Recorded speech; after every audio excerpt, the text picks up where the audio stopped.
lá, gente.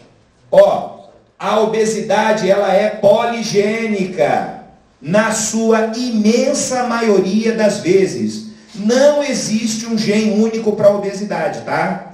Existem alguns SNPs, algumas mutações, certo? Que estão mais associadas à obesidade. Por exemplo, da leptina e da melanocortina. Nós vimos que a leptina é sacietógena, que a melanocortina é sacietógena. Então, se eu tenho uma alteração no receptor desses sacietógenos, eu vou ter o quê? Mais fome. Eu vou ter o quê? Menor gasto energético. Portanto, o meu fenótipo tende a ser obeso. Certo? Mas isso tem a interação com o ambiente. Não é só isso, não. Tem outras coisas. E gêmeos? Tem a mesma genética. Certo?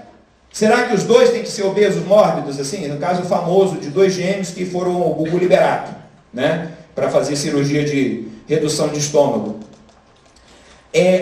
Em gêmeos idênticos, monozigotos, existe uma concordância de 0,7% a 9%. E até 70%. E de dizigotos de 50%. E esses valores não se alteram muito em gêmeos criados por pais separados. Então a genética desempenha um papel importante? É claro que sim. Muito importante. Mas não é só ela. Tem a interação com o ambiente. Esse aqui é 50%. Eu jogar uma moeda para cima. Em dizigotos, né? Aqueles que têm uma carga genética diferente. E mesmo em monozigotos, vai de 40% a 70%, dependendo do estudo. Tá bom? Então o que eu faço?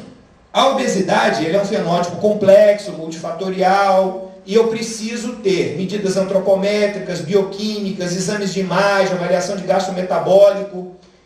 Não dá para eleger um gene só e eu querer investigar aquele gene em exaustão, como foi feito com a leptina no início da década de 90, quando a leptina foi descoberta.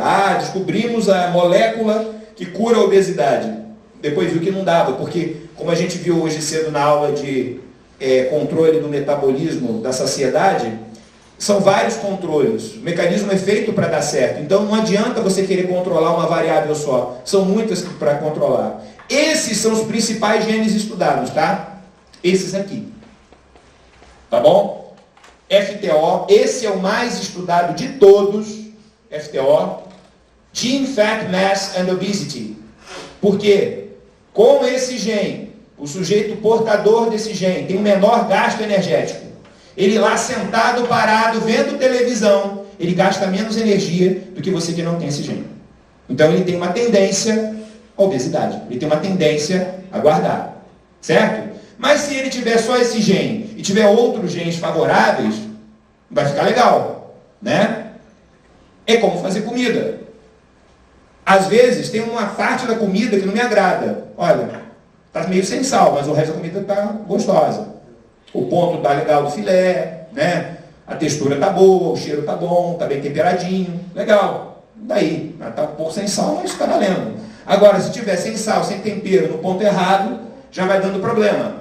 Então, essa comida genética que é feita, essa combinação de fatores que é feita com nossa genética, ela é muito variável, ela é uma colcha de retalhos, é um grande quebra-cabeça do qual a gente ainda não sabe muitas das respostas. O gene para receptor da leptina, lembrar que a leptina ela é sacietógena, portanto, se eu tiver alteração no receptor, eu tenho a chave bonitinha, mas a fechadura está uma porcaria. Vou aqui, ó, eu tento abrir aqui e não consigo. Por quê? A fechadura está com defeito. Então eu tenho alteração no receptor. Receptor da melanocortina, que também é o quê? Sacietógena. E do fator derivado de cérebro, do BDNF.